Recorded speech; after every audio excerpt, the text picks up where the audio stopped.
নমস্কার বন্ধুরা, সবাইকে স্বাগতম। প্রতিদিনের মতো আজকে চলে এসেছি রান্নাঘরে। আজকে রান্না করব এই যে ক্যাংরোল, এই যে ক্যাংরোল, আলু আর মাছ দিয়ে ঝাল, সরষে বাটা ঝাল রান্না করব। তাহলে পুরো ভিডিওটা প্রথম থেকে শেষ পর্যন্ত দেখতে থাকো।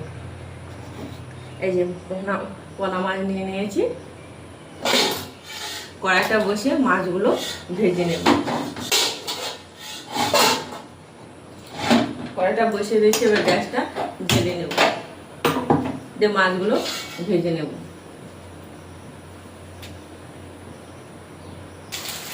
মাছগুলো ভাজা হয়ে গেছে, এবারে তুলে নেব।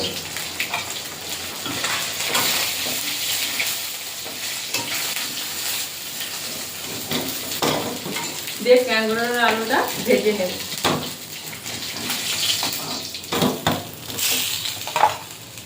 ক্যাংরোলের আলুটা ভেজে নেব।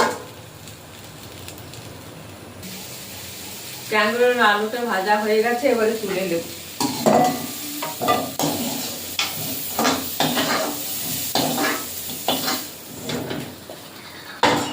কড়াইতে তেল দিয়ে দেব।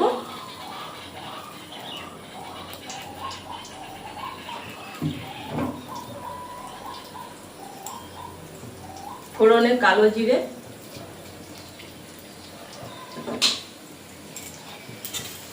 দিয়ে দেবো পেঁয়াজ কুচি,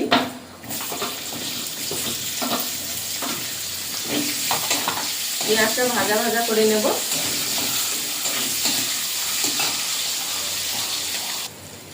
পেঁয়াজটা ভাজা ভাজা করে নিয়েছে, এবার ভেজে রাখা ক্যাংরোল আর আলুটা দিয়ে দেবো। দিয়ে দেবো পরিমাণ মতো লবণ,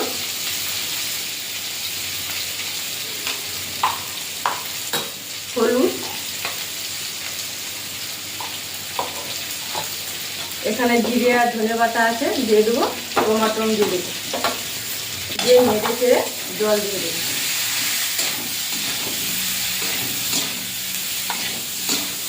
ভালো করে নাড়াচাড়া করে দেবো, একটু দিয়ে জল দিয়ে দেবো।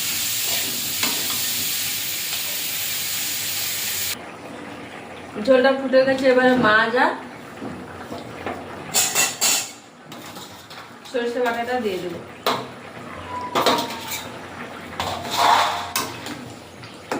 দিয়ে ঢাকা দিয়ে দেবো।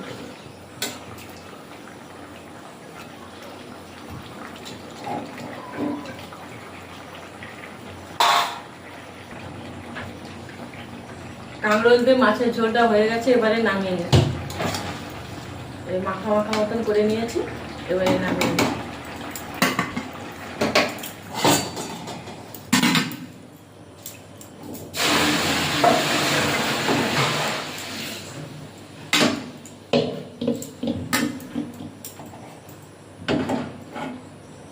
লুচিটা পা দিয়ে সাবধানে নিয়ে যেতে, জল জমেছে না, ভরকানি নিয়েছে।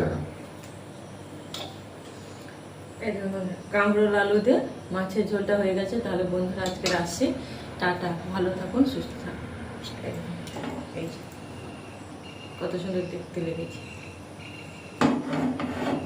দেখতে যেমন লেগেছে একদিন করেও খাবার, খেতেও ভালো লাগে।